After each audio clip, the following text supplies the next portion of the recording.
When I saw these girls that were standing on stage with all these muscles, I was like, wow, now this is something that I could relate to.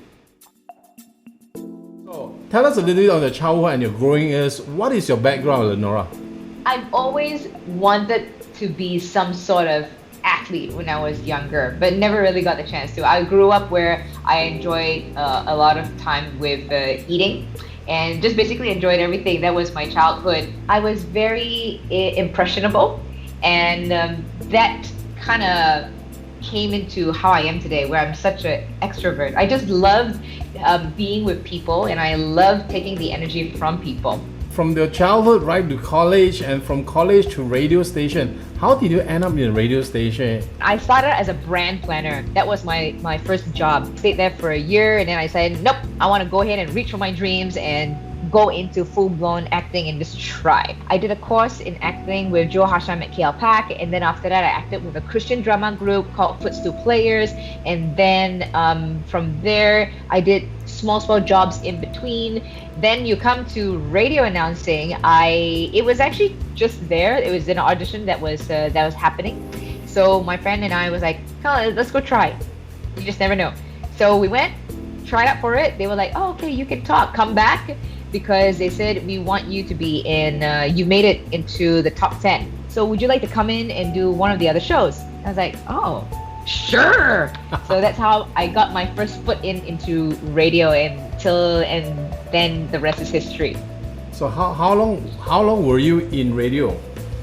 How long were you in?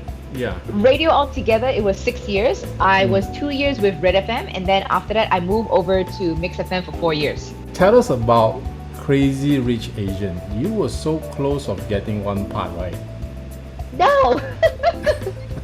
I never got the part. I wish I got the part. What happened was Crazy Rich Asians, that time when I was with my previous talent agency management, the auditions were happening and she wanted me to try out for the role that Aquafina played. Yeah. Unfortunately, I was still on radio and I would not be able to go for an audition like that because it was random time, and then shooting time would not be possible. Tell us about fitness and wellness. Now, you came about this because when you were younger, you were not so fit, you were a bit plump and all that. But what makes you want to explore this so badly now that you are a bikini athlete, you're a bodybuilder, and that is like from this extreme to the other extreme? What took you over to that side? When I saw these girls that were standing on stage with all these muscles, I was like, wow, now this is something that I could relate to. That was when I found my coach, Benjamin Seong. He's a body composition specialist. I found out that he actually trains people to become what you see over here, which is a bikini athlete. Let's do this. I want to see how I can transform and what will happen. And that was the start of it all. That was about more than 7 years ago. Can you walk us through this video journey that Linora wins the 3rd placing? Right, so what you're going to see, this is the eye walk, where you just have about a 30-seconder on stage where you have to show your best sides, your best pose.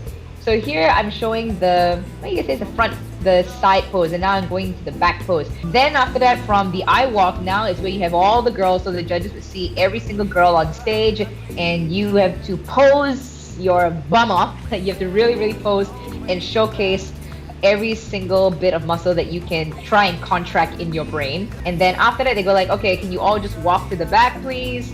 And then come back to the front. And the main thing when you're on stage, you just gotta showcase how much confidence you have. Then over here is just a fun shot. They just said, okay, everybody get into a fun shot and just have a quick pose down. And this is meant to be a fun thing at the end, so you just showcase whatever you can. So here we are. This is the awards presentation area, and I never thought I was even going to get 3rd place.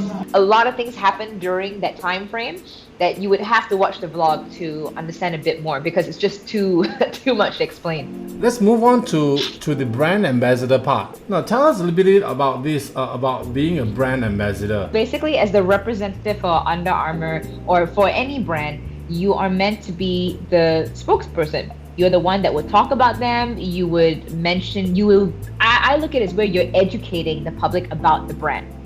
So that's the purpose of an ambassador. One most important value that you bring to a brand when they take you on as an ambassador? What value do you bring to them? Genuine. You got to be genuine.